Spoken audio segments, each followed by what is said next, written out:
once again, I think the real takeaway from all this is that although Biden's speech was very, very boring, I mean, there was actually a clip that came out of Ted Cruz falling asleep during the entire thing.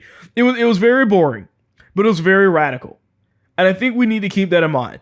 Is that if you just read the speech, if the speech was just available in text and was sent out in an email and people read it, I think what they would see is how radical this speech was. But because you've got this 78-year-old guy standing on stage, bumbling and fumbling through his words, all of a sudden, I think we give it a little bit of a pass. We don't think like, oh, this old guy is basically harmless. But the problem is that he's a conduit for the far left. That's what that is. That's what he stands for. He's an empty suit. And what we need to keep in mind is that it was boring but radical. That's really the takeaway from all of this. Because the spending, I mean, there was so many things that were actually mentioned in this that are just obscene amounts of spending. It's absolutely ridiculous. It's throw money at problems and expect them to somehow get solved by these policies, which never works, by the way.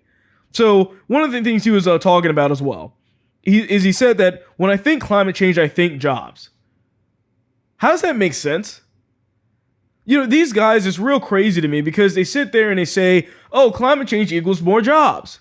And it's like, look, dude, like, of course you're creating some new jobs in another sector, but we're basically leaving out the thousands and thousands of jobs that are going to be lost because you're taking entire industries away. That was the biggest part of his, one of the things he got caught up on when he was on the debate stage with Trump was when he was talking about the oil industry in PA, when Trump was saying, this guy's going to kill the oil industry. Let me tell you something. Whatever you replace it with will never have as many jobs as what was actually there during the oil industry in PA. And they don't want to take that into consideration whatsoever. Remember, this is the same guy that killed the Keystone Pipeline days into his presidency. Just days. Eliminated 14,000 jobs at the stroke of a pen. Right straight away with all of those ridiculous executive orders that he put in place. And this is the guy that's going to be creating jobs. Sure, yeah, I don't really believe that. Once again, so he goes on and he says, Biden says he wants people to buy American. But then he says he wants to raise taxes on businesses to send jobs overseas. Which is another thing that I was talking about on Parler just a day ago during the speech. Is that he's talking about literally adding all of these extra funds into certain sectors and things like that, and never mentions how these things are going to get paid for. Well, then he might say, well, it's actually going to be because we're going to increase the taxes for corporations and for the wealthy. Meanwhile, normal people like us sit here and we say, well, what's the problem? We're not getting taxed more, right? What's the big deal? Well, the thing that we need to take into consideration when we're looking at this stuff is how the economy works. And one of those big issues there is that when you raise the taxes for corporations and you raise the taxes for the wealthy people, the corporations tend to leave. They tend to move their businesses to a different country. That's what happened before. Trump really ran on this, where he said, I'm going to bring these companies back to the United States where they had left under Obama. All we're seeing is Biden doing the same stupid mistakes that he made under Obama, where he's just going to send these corporations right back out of the country, which means a loss in jobs. A loss in jobs. That's how that works. It's never been any different. And we might think, well, the wealthy people, they'll be still here, right? Well, no, because those wealthy people are typically wealthy because they run corporations, which they're also going to be moving outside of the country for. That's how this works, guys. So then he mentioned, which is one of the craziest lines to me as well, where he said, we, the people, are the government. This is such a misleading and just massive lie. We, the people, are not the government. What he's trying to say here is what we've been complaining about for, I don't know, the past 2 years. He's talking about this idea of mob rule. Everything we've been complaining about, the idea, think about it. Look at remember I was covering the Derek Chauvin case? That entire situation where the jury charged him guilty on all charges. Why did that happen? It's my opinion that it happened because the mob, the jury was scared. The mob ruled the justice system. So that means that our justice system isn't really a justice system, is it? Because it's not operating based off of the rule of law. It's operating based off of whatever the mob feels any given day, because they've scared the judge into submission. They've scared the jury into submission. They've scared everybody in that process into just to be the worst situations on planet Earth.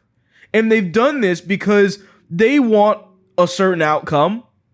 And you had it echoed all the way up to Joe Biden through Maxine Waters and other people in Congress about what that verdict should have been. And the mob won. And this jury, doing exactly what the mob wanted them to do, told the mob, now we can do whatever we want. The media too, by the way. The media is complicit in this as well. And he is saying that as long as enough people complain about something, that's all that really matters. That the people itself are the government. Keep in mind, guys, that America was not founded on that principle. People are absolutely separate from the government. The government's goal and only real job is to protect the rights of the people. That's why there's a government. It was never intended for the people to just have mob rule and just do whatever they want it to do.